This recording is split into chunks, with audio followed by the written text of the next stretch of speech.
নমস্কার, কেমন আছেন সবাই? আশা করি ভালোই আছেন। আমি মুন্নি রান্নার জুড়ি পেজে সবাইকে স্বাগতম। তো আজকে রান্না করেছিলাম বড়শি দিয়ে ধরে আনা 6 কেজি ওজনের একটি গ্রাস কাপ মাছ। 10টা বাজে, মাছ এনে দিয়ে বলতেছে এখনই রান্না করতে হবে।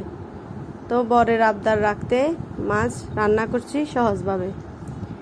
এই মাছ নদী থেকে ধরে এনেছে, তাই আমি না ভেজেই রান্না করব। প্রথমে গরম তেলে 1 কাপের মতো পেঁয়াজ কুচি দিয়ে ভালো করে ভেজে নিয়েছি।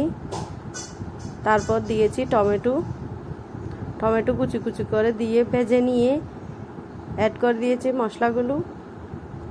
এবার আস্তে আস্তে কষিয়ে নেব, নিচে লেগে না যায় মতো করে আস্তে আস্তে ভেজে নেব। একটু একটু পানি দিয়ে দিয়ে ভালো করে কষিয়ে নেব। কাঁচা মশলার গন্ধ চলে যাওয়ার জন্য একটু একটু পানি দিয়ে দিয়ে কষিয়ে নেব।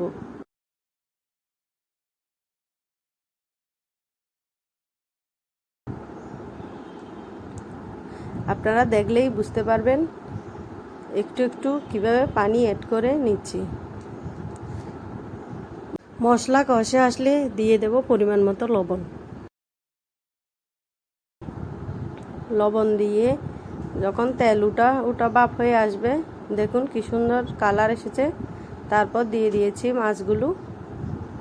আমি 2 বেলার হিসাব করে মাছ দিয়েছিলাম, কিন্তু রান্নার গুণে মাছগুলো 1 বেলায় শেষ হয়ে গিয়েছিল। আমার হাজবেন্ড তো চেয়ে চেয়ে খেয়ে নিচ্ছিল, বলছিল সন্দেশের টুকরা। এমনি নদীর মাছ তো স্বাদই হয়, তবে রান্নাও ভালো হয়েছিল। আমি মশলার মধ্যে দিয়েছিলাম আদা পেস্ট, মরিচ গুঁড়ো, জিরে গুঁড়ো, হলুদ গুঁড়ো, ধনিয়ার গুঁড়া আর একটু মশলার গুঁড়া।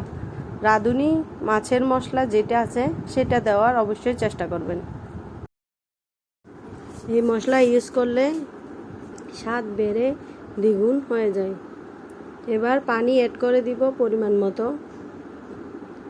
পানি অ্যাড করে দিয়ে আর চামচ দিয়ে নাড়ব না, শুধু হাত দিয়ে ধরে কড়াই ধরে একটু একটু নেড়ে দেব, যেন নিচে লেগে না যায়। চুলার আঁচ কমিয়ে দেব। এভাবে নেড়ে দিয়ে দিয়ে রান্না করে নেব মাছ সম্পূর্ণ সিদ্ধ হয়ে আসা পর্যন্ত। মাছ সম্পূর্ণ সিদ্ধ হয়ে আসলেই ধনিয়া পাতা কুচি করে দিয়ে দেব।